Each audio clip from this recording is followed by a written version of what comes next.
My name is Carrie Simpson. I'm the CEO of Managed Sales Pros, and this is Tuesday Talking Points. With me today is Dave Forster, the founder of Adster Creative. And Adster Creative is a digital marketing agency located in Canada. David founded Adster around 2010, but he's been working in the industry significantly longer than that. David, thanks for joining us today. How are you?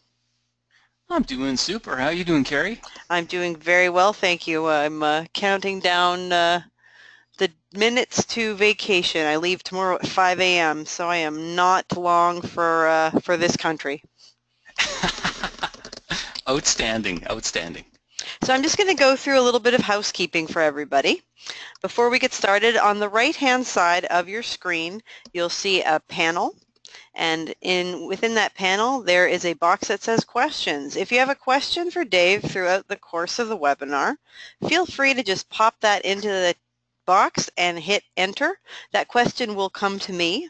I will save the questions until the end of Dave's presentation. We find sometimes it's easier for people who are on a roll to stay that way if we don't interrupt them.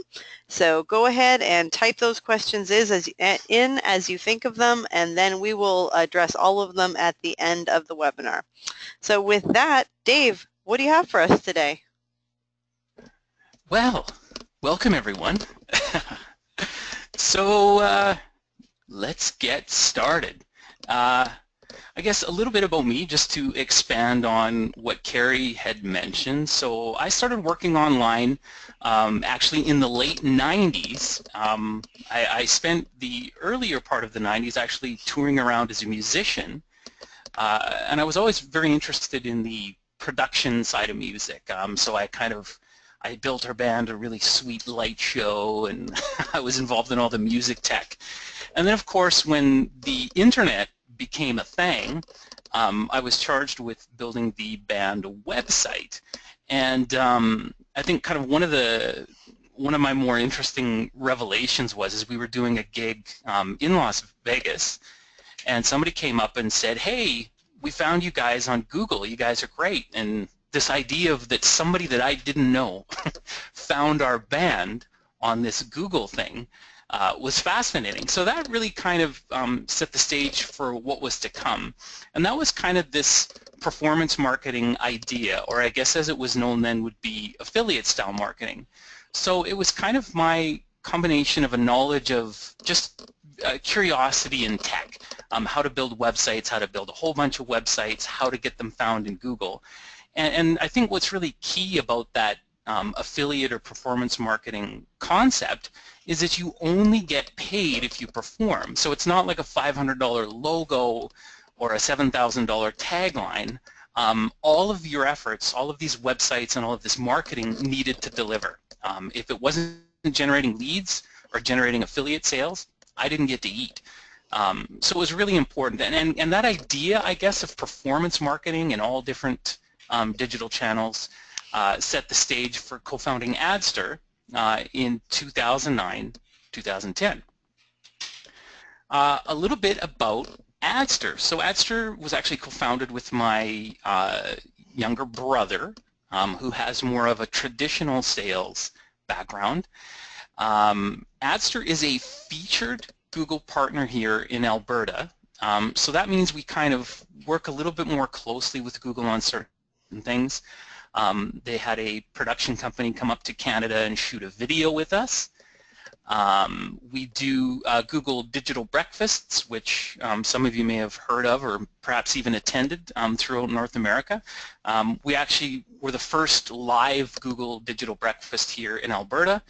The first one we did was down in Calgary, which is a city a couple hours south of Edmonton.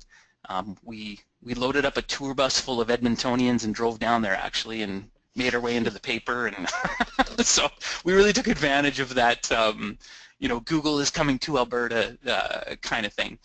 So as part of that partnership program with Google, we work actually primarily with them on acquisition and growth.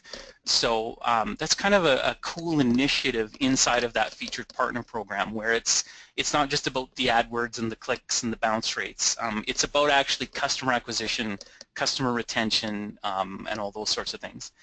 And I guess as a result of that, some of these growth initiatives, we made Alberta Ventures top 50 fastest growing companies list in 2015. So that's pretty nifty.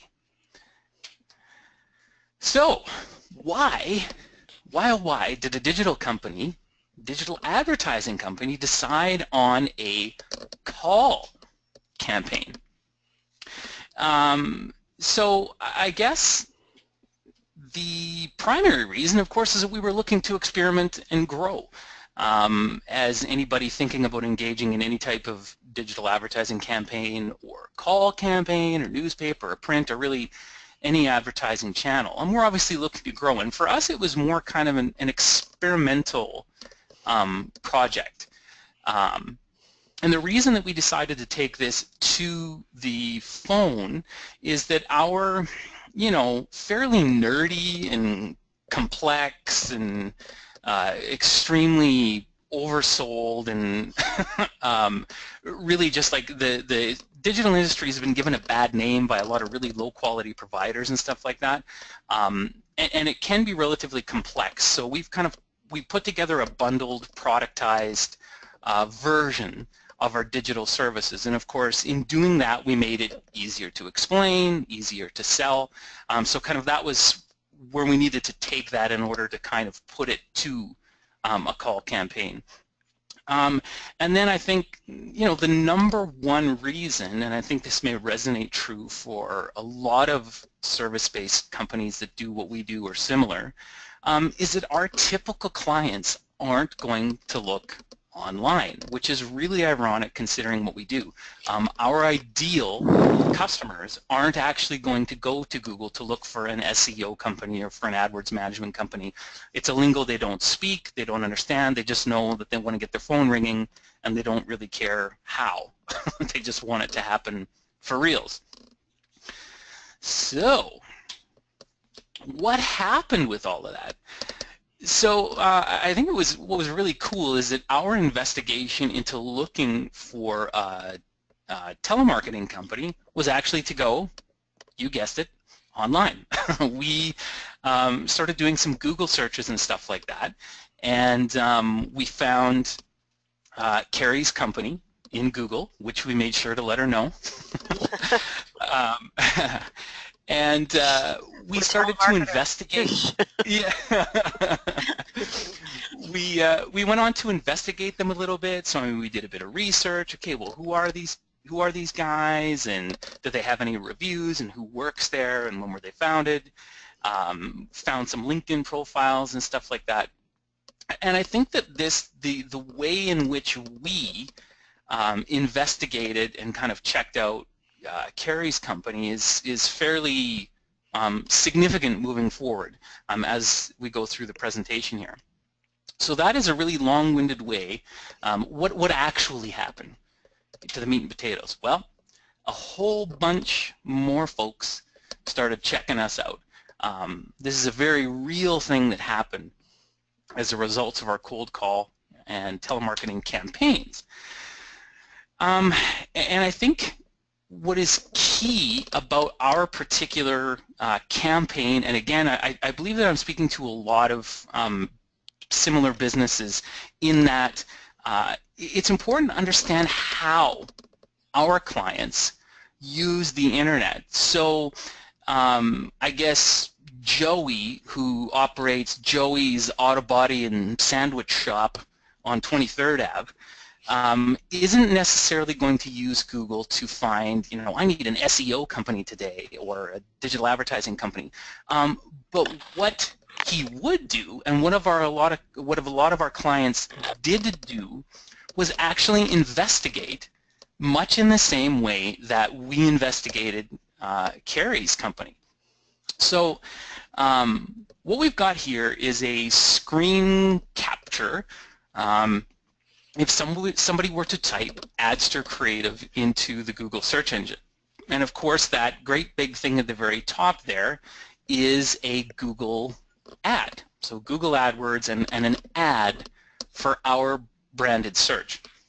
So why is something like Google AdWords important or relevant inside this telemarketing campaign?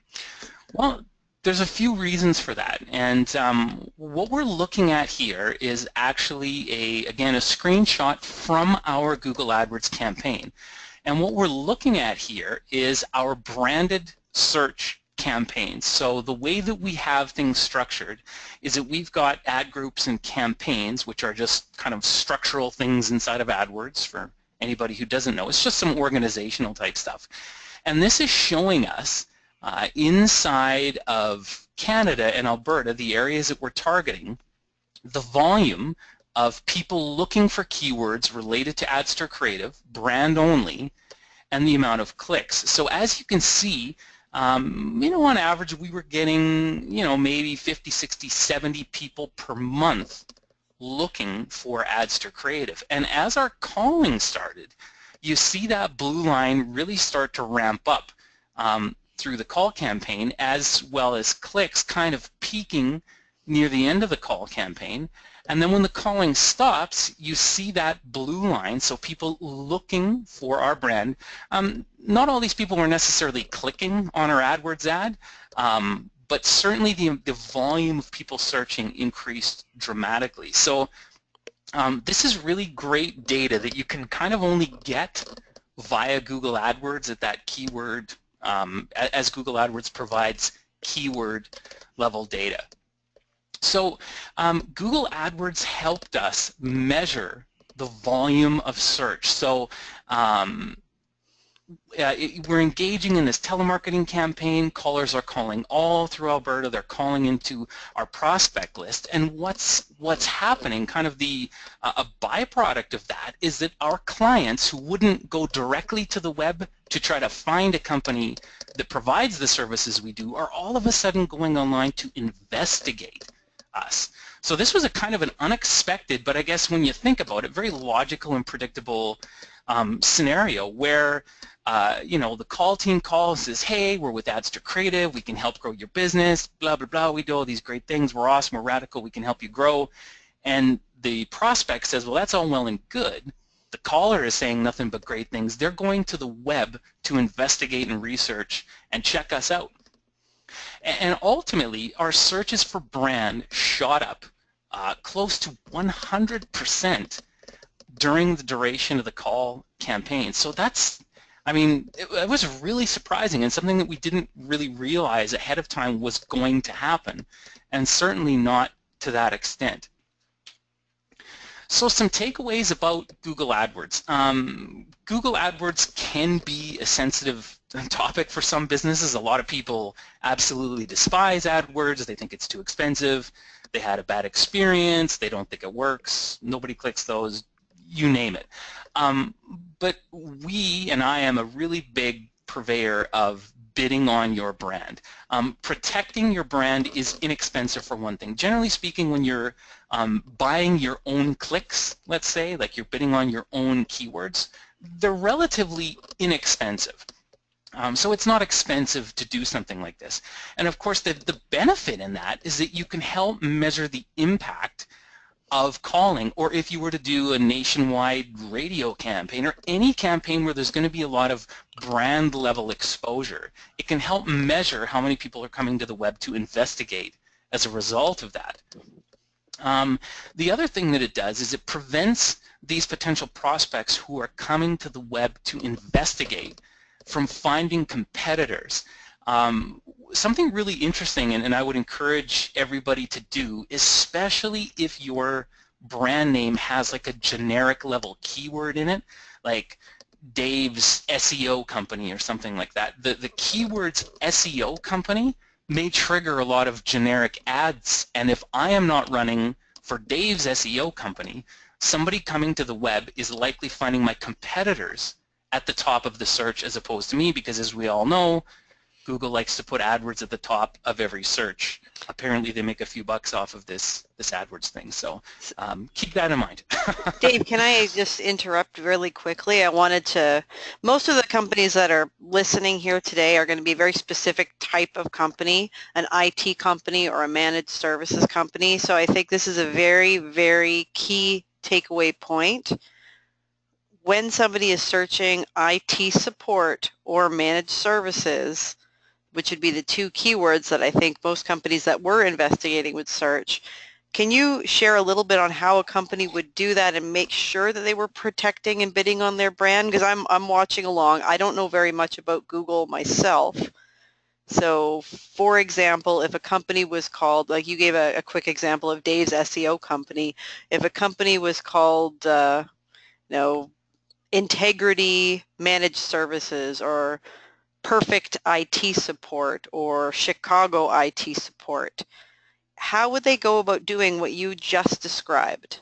Yeah. No, that's a really great slant on this thing, just so I can make it totally on point. So you gave a couple good examples there, and that last one where we had kind of like that, if your name is Chicago IT support or whatever, you've found yourself in a bit of an interesting spot, because your brand name is comprised of nothing but what we would consider generic keywords, and thus somebody typing in Chicago IT support is likely triggering everybody running AdWords in the Chicago area for IT. Now, my first point about bidding on your brand is inexpensive is potentially not going to apply to you. You're probably competing inside a full auction, like kind of like all of the people that would be competing inside of there. So, you know, maybe at some point you registered like a really sweet exact match domain name, like you got Chicago IT Company back in 2004, and you're like, yeah, and you're doing really well in organic or something like that. On the AdWords side of things, unfortunately, you are going to probably have to pay quite a bit more. Hopefully, your brand name has some kind of unique term like Adster or, oh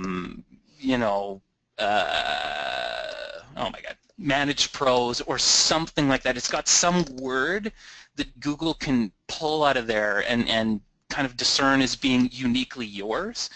And if it has that, you're generally going to get the clicks a little bit cheaper than if it was fully generic. So I guess unfortunately the realistic response is that if, again, your brand name is composed entirely of generic terms, you're probably going to be paying more for your own clicks, and that's a bummer. We're heading to Mountain View tomorrow for a conference. I'll bring that up. I'll put in a good word for the IT companies there. So if a company was starting a business right now, would they be better off to choose something that had something very unique in the name so that they'd have less issues when it came to, I mean, obviously this isn't going away anytime soon. Yeah, I mean I would probably be speaking beyond the scope of the webinar and potentially even beyond my pay grade because potentially would be more of maybe like a branding and positioning thing. From a digital standpoint, it used to be that when you had like generic words in your name, there was a decided kind of organic SEO benefit. And that still is somewhat true if you've kind of got like keywords in your domain name and keywords in your business name. It can be beneficial. But I mean, this day and age, I mean, and again, I'm speaking beyond my pay grade here, so take this with a grain of salt. Sorry to sidetrack you. No, I would probably suggest, some kind of a unique identifier in your name. I mean, I know that some companies would maybe choose to use a keyword-rich domain that explains what they do, but their name isn't exactly the exact match thing. So let's just say that, we're Adster Creative, but our domain name is canadaseo.ca or something like that. Mm-hmm. I mean, that's potentially to your advantage, but if our name is Canadian SEO and our domain name is Canadian SEO, like there's really nothing to that helps us stand out as a brand. Like there really is no brand there. If you're Mm-hmm. looking to brand a generic word, that's kind of that'll be another webinar. So we've got some attendees today on the webinar who are clients of ours. So we're doing outbound calling for them. And what you're saying is if you're doing that, you should be protecting and bidding on your brand so that when people go to the website, which is the first thing they do when we call them and they tell them what the company name is, there is a way that you can ensure that you get better positioning and that they don't see 3 or 4 other companies that might distract them from clicking on yours. Is that correct? Nailed it. Okay. Totally, exactly. You want to make sure that you are easily findable if people are looking for your brand, and the only way to be in the #1 position to guarantee that you're going to be #1 is AdWords.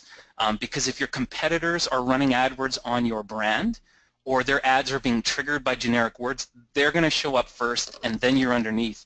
And I would encourage you to think about any mobile phone experience that you may be having, where especially on a mobile phone, like you've typically only got room for 1 or 2 results sometimes before you need to start scrolling.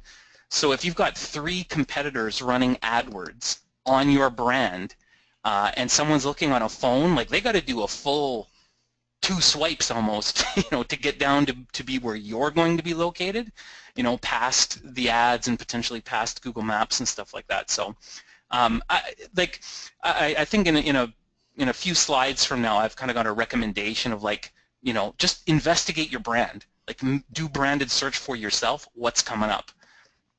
Okay. So, yeah, cool, great questions. And I guess to really just kind of continue on that theme is that, so we've got all this Google AdWords stuff, but what else were people finding when they were investigating Adster Creative? So again, this is kind of part of a search result, and this is going to be the stuff that you're going to be seeing underneath the Google Ads. So of course we run Google AdWords for our brand, and then under that we've got these kind of the organic or the natural search results. So as you see on the right in the Google Knowledge Graph panel, we have a claimed and verified Google My Business page, which indicates our business name along with some descriptive keywords. Never mind what's going on there. Of course, we've got some really great reviews. We've got a lot of reviews on our Google My Business page. We've got Yelp reviews. We've got reviews on the BBB. And obviously our meta description, which is if you look at our first result in the upper left under our domain name, we're very much playing off the fact that we're well reviewed and people have a positive experience with us. So kind of this entire panel of results really paints Adster in a positive light. And this is by no means something that just kind of happened. We woke up one day and Google looked like this. No. So Adster has been extremely proactive with a well-groomed search results page. So we understand what happens when somebody goes online and looks for Adster Creative. We have claimed and verified our Google My Business page. We've worked with our clients on reviews. There is a way to kind of sculpt the first page to make sure that you've got positive review outlet sites showing up on the first page, while if there is anything nasty or if there's anything that's maybe not entirely glowing, kind of trying to work to push that a little bit lower down in the search results, and there is ways to do that. And I think this all stems from an understanding of the value of a good reputation. I mean, this is something that transcends digital. I mean, it's just business 101. Clearly we're engaged in an offline effort like a call campaign, but nonetheless people are coming to the web to investigate and check us out. What's Adster's rep? I mean, what do we look like? What are we doing? What are people finding when they come to the internet to check us out, which we've already established they clearly are. So a couple of takeaways here for these businesses. I mean, and this ties directly into Carrie's excellent suggestion, is just Google your business name and scan the results. So everybody on your phone first, Google your business name and a couple of variations of the business name. Even if you're I mean, Carrie is kind of a bit of a rock star in the managed IT stuff. So I mean, there's probably a lot of people Googling her name as well. So if you are one of those people who has celebrity status, consider Google searching your name as well to see if anything comes up that is potentially associated with your business. So catalog these, write them down, take screenshots. Of course, there's a bunch of really cool tools and companies that you can pay to do reputation management for you. But at the very least, understand what's being out there. There's a lot of things you can do to be proactive in controlling this first page of results. With Google AdWords, you can place an ad, and oftentimes when you're running a branded AdWords campaign, you can have these really cool AdWords features called site links. And I probably should have put up a screenshot of that, but site links are just kind of like those supplemental results that appear underneath your main website, and these things can take up a honking amount of real estate. So between your Google AdWords ad with your AdWords site link extensions, your organic search results, and social networks, Twitter, if you've got a Twitter profile, Twitter will often show live tweets in the search results. So you can really start to create like an incredibly sculpted first page of results for your brand, and you're not leaving anything to chance. You're taking control over this first page. And then obviously ask your happy customers for reviews. Adster has a really cool kind of review guideline PDF that we have. There's a lot of these things floating around. There's another really great company in Edmonton here that does some good local stuff, and they've got a really good process for soliciting customer reviews and stuff like that. And these are authentic customer reviews. They're not fake. These aren't like everybody going to Yelp tomorrow and writing reviews that all get caught in the filter. It's kind of like for Adster and our clients, we make this as part of a process that happens over the course of 6 months or a year. But you got to do it. You got to ask. You got to ask for these reviews. You don't get 40. I don't know how many reviews you have now. It's over 40 without asking. And I guess before considering a big call campaign or considering any big national or expensive campaign that is no doubt going to drive a lot of brand awareness, consider your reputation before that. Is there like a Dexter-esque murder that you got to clean up before before you start driving a bunch of people to the web? Or just understand this and understand that people are going to come online and they are going to be checking you out. And so I mean, this is all like, these are all kind of like, I guess if done afterwards, and to be completely honest, for us, a lot of these things were a little bit reactionary when we got started. We didn't realize that there was going to be this level of lift, this many more people investigating Adster. But again, these are all kind of just like reactionary type things that were as a result of this. So surely, as Juilliard-trained internet marketing geeks, couldn't we be doing more? Like, isn't there more stuff that we could do as digital people? And of course, the answer is yes. And I think that, and again, speaking to kind of these managed IT folk that we have on the phone here and managed service providers, it's an understanding of the lengthy buying cycle.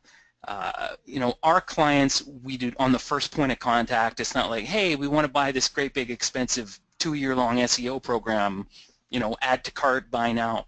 Not going to happen. So there is this lengthy buying cycle when it comes to our prospects, and of course there's more channels than just calling or just AdWords or Facebook or there's a lot of channels that we can maximize or use rather to maximize our ROI. So here is a picture that is hopefully familiar to many of you folks, and the Google people right now have this are on this tear of ZMOT, or zero moment of truth. You've maybe read blog posts about this, or you heard somebody down at the 7-Eleven talking about it. That's so Canadian. Down at the Max. So of course it's this idea like how people buy things. And it begins with awareness, which funnels down into interest, further funneling into consideration, and then ultimately conversion. So to kind of put this in terms of, excuse me, what we experienced is that Carrie and the Managed Sales Pro team, during their calling, were clearly generating a crap ton of awareness. This was evidenced by phone logs and the setting up of meetings, and of course the amount of people, as we saw a few slides back, investigating Adster Creative Online. So the call campaign was generating a lot of awareness for Adster in the top of the funnel. And at the interest level, of course, these would be people actually clicking on our AdWords ads, people that were, requesting callbacks, and of course, any other number of things that kind of indicated that we're moving them down in our funnel. And then to kind of skip down to the bottom, conversion, I think that one's pretty straightforward. Our sales guys are, of course, closing hard and Grant Cardoning everybody to death. But it's kind of that second from the top, that consideration portion of the funnel. That's something that that's the interesting one. That's the really, really cool one. So is there anything that Adster could be doing at the consideration level to improve things? Oh my God, yes.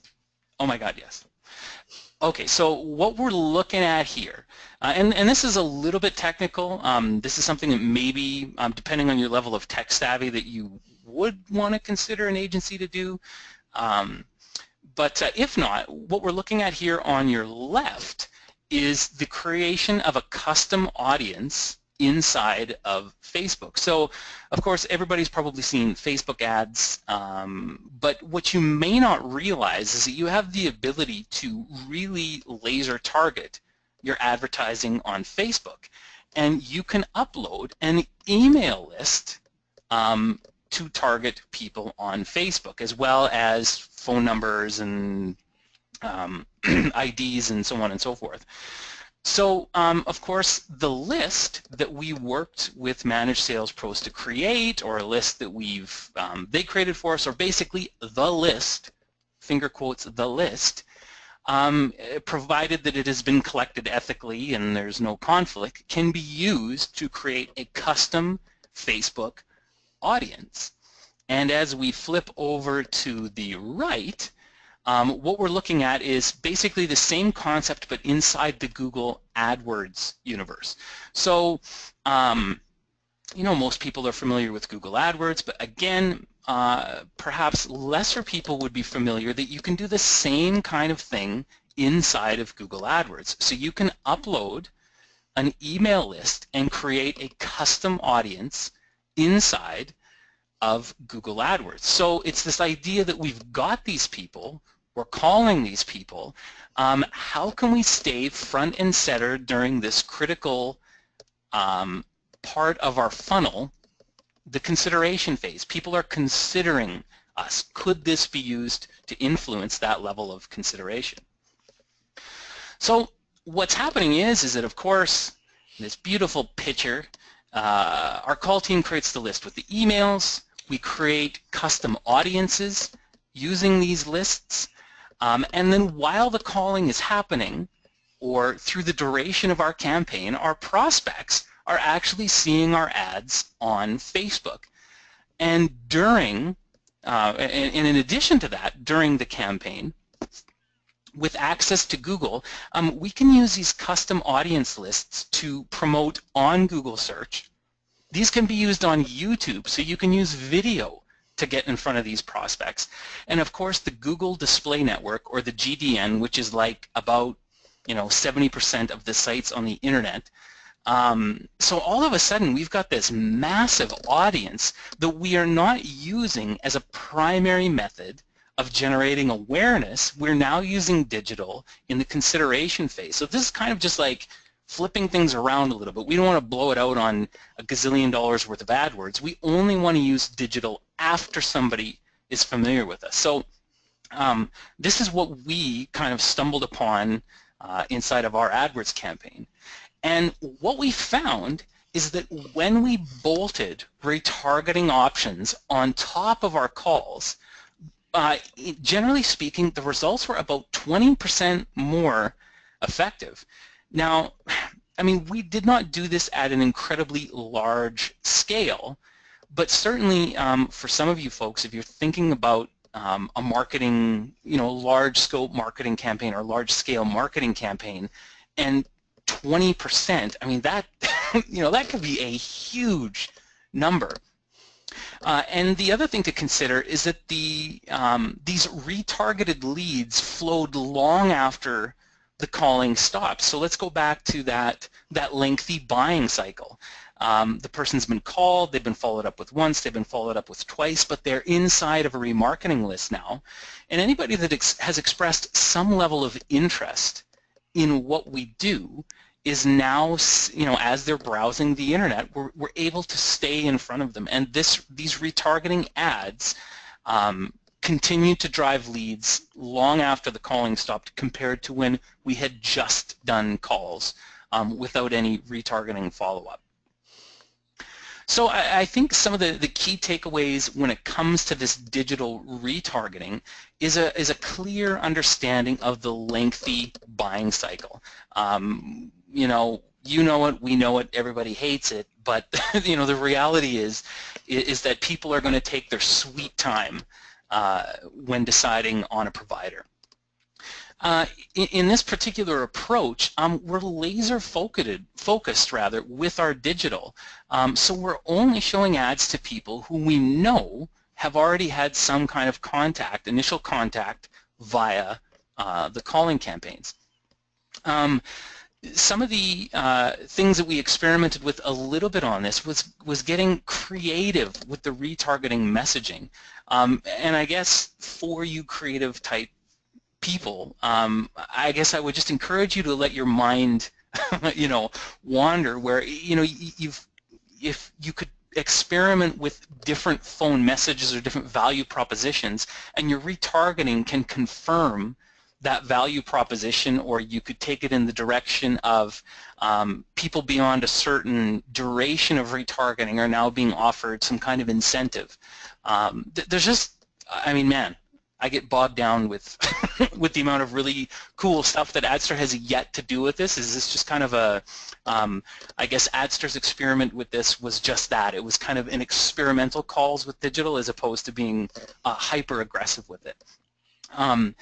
And I think in the end, that concept of the zero moment of truth, that idea that people are coming in contact with your brand multiple times on multiple channels, by staying in front of them through this, you really increase your chances of winning that zero moment of truth where they're considering you over your competitors.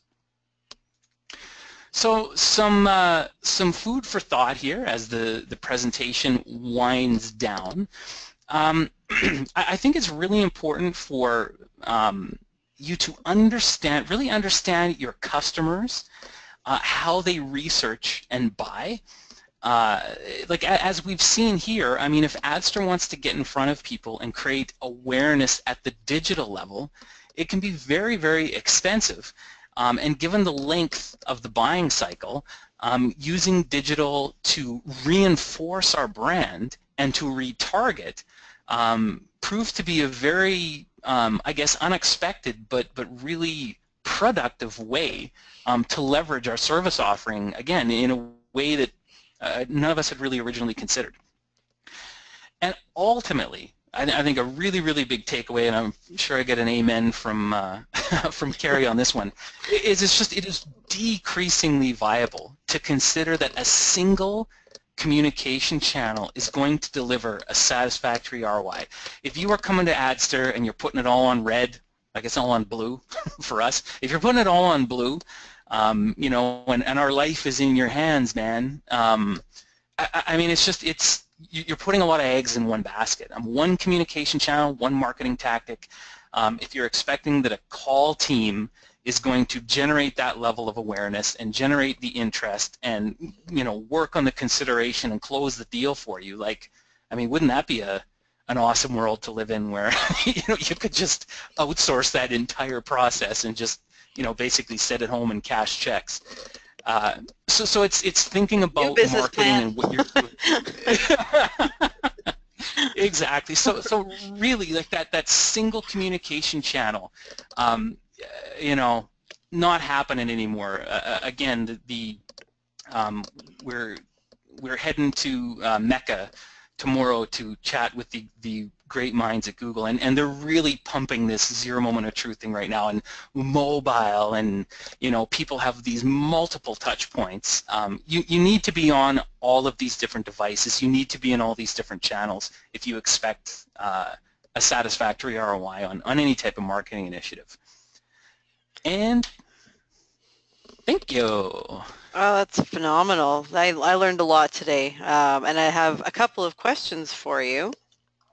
So first I like to ambush people that come on Tuesday Talking Points with some very specific questions. So I didn't let you prepare for them because I want to know your answers kind of off the top of your head. I think it's a little more authentic that way, and it really doesn't really poison the well at all before you answer. So Ooh, so candid. I know. We have a couple, I mean, obviously there's a bunch of different types of companies.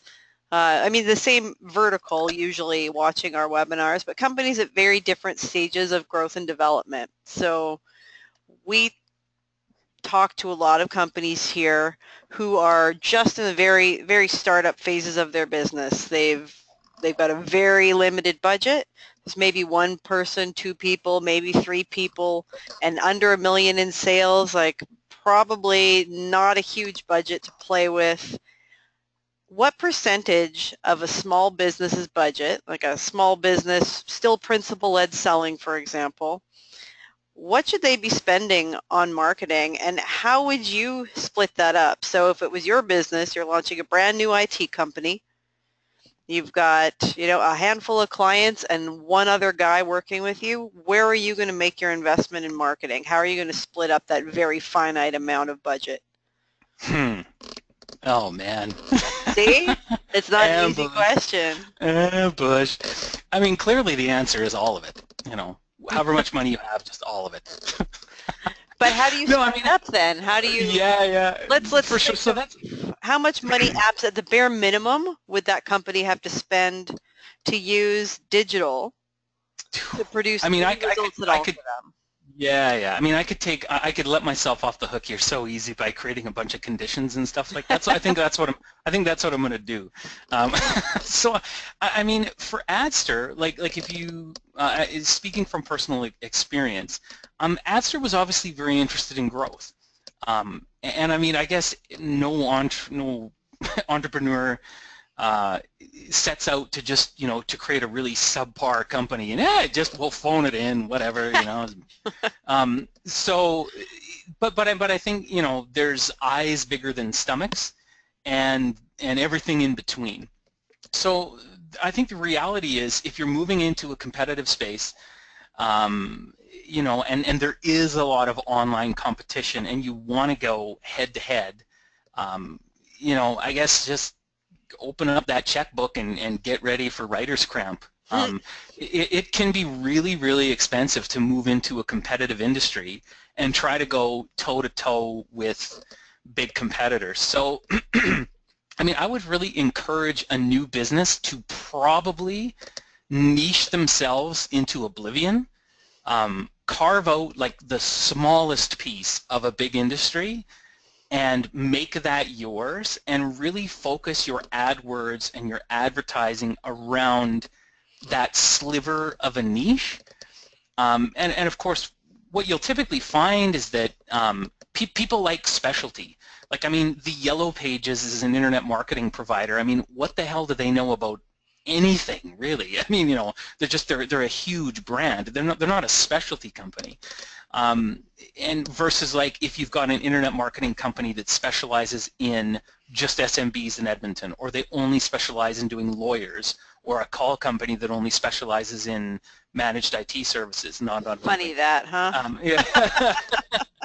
So I mean, you're going to find that you're not taking off such a big, you're not biting off such a big piece of the puzzle, and your advertising and marketing costs all of a sudden probably are going to become much more digestible and realistic, and really, that eyes bigger than the tummy thing is kind of pandemic for a lot of startups, where they've got this, admittedly noble vision to take over the universe, but it's just like the internet is a big place, and to try to go at it with that much gusto and vigor, I would caution not, unless you've got deep pockets and like a lot of resources to scale.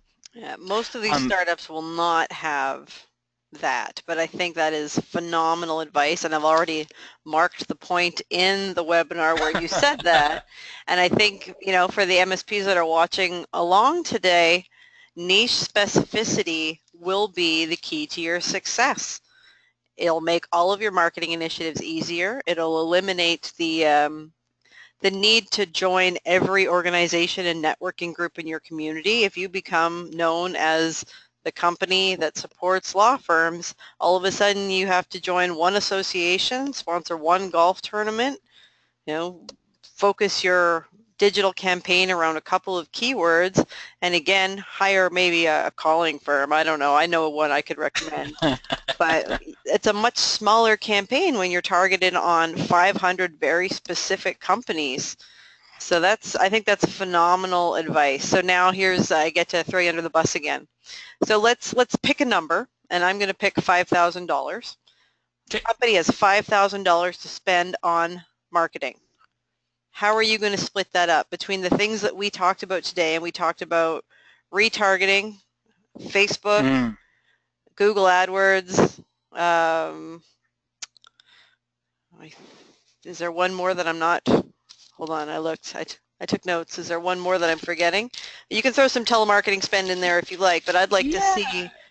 There's kind of that reputation monitoring stuff, maybe, or kind of like organic, natural search result stuff. Okay. So how would you? They've got $5,000 a month to spend for the next year. How are they going to split up that budget? Do they have 5,000 US, and are they considering a Canadian provider? Because then they have 8,000 US. That's an excellent point. I love my American clients right now. So I guess now, do these people have a website? Let's assume that they've been in business for a couple of years. They've got a website that doesn't suck. Yep. And their client base is already sending them referrals, so they've got a nice referral engine going, but they want to do something a little more impactful in the market, and they haven't to date done any sort of focused marketing. Maybe they bought a Google AdWords campaign. If your campaigns are anything like ours, quite often a company will come to us after they've tried something that didn't work, or they worked with another company that wasn't as good, or so on and so forth. So let's assume they tried it, it didn't work, and that was a year ago. They still have a nice website, and they're going to try again. Sure. So I mean, I guess I will I will offer up to the masses some potentially insider tips, as we have run advertising campaigns for IT service providers. No, I can't speak to the international stage or maybe even the national. I can speak to, a little bit more local. And to be completely honest, and keeping this off the record, we can't tell Google I said this. But you're being recorded, right? Oh, right. So I in terms of pure AdWords as a awareness generation machine, IT clicks can be really expensive, considering the nature of what we found is that not a lot of people are looking for exactly what it is that you provide in the same way that it works for us. Like our ideal clients don't typically go to Google and type in Edmonton SEO and digital marketing company. Like and those that do are possibly not our best customers It's probably your actually. competitors. They may, yeah, and they may be informed with enough information about it to just be a pain in the ass, like they figure they know, so, oh, no, no, and it's just like, we almost want like the blissful idiot, SMB, who just wants the pain to go away, and they want the phone to ring, and they don't really care how we're doing that. And IT is potentially the same thing, so I mean, keyword selection, like tight keyword selection, negative keyword selection is huge. All of the things that your company does not do, like provide technical support for iPads and Xbox Live, and I guess with that budget, I would probably make sure that your website was Google compliant, so mobile friendly. It's got good on-page features like a good meta title, and it's just kind of like fundamental. We would call it kind of like the compliance phase, Google compliance. So make sure that your website is Google compliant. I would probably run that branded ad group because I'm assuming that there is probably, and your competitors might actually be deliberately bidding on your brand.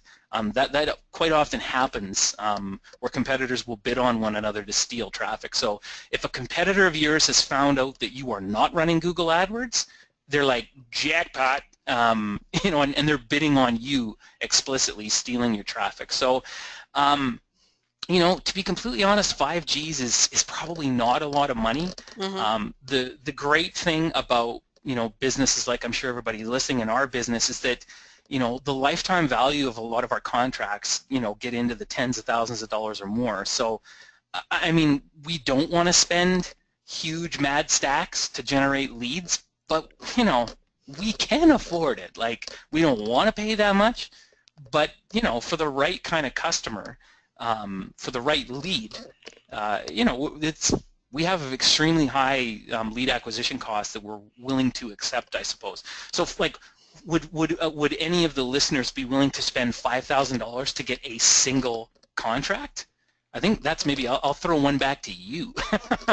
Well, that's a really good point. So just for example, we spent a full 25% of our revenue our first year on marketing. Mm-hmm. Like 25%, and that still didn't cover all the things that we would have liked to have done. And that paid off for us to the tune of 420% growth the following year.